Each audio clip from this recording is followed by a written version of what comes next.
మా తండ్రి యేసు పశువుల పాకలు, తనను తాను చూడు తగ్గించుకొనెను. మా తండ్రి యేసు పశువుల పాకలు, తనను తాను చూడు తగ్గించుకొనెను.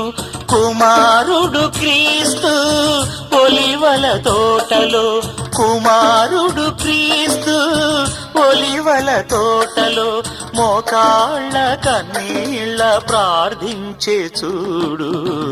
మా ఇంటి పేరు పశువుల పాక, పక్కింటి పేరు ఒలివల తోట, ఎదురింటి పేరు కల్వరి కొండ, మావాడ పేరు సియోను కోట.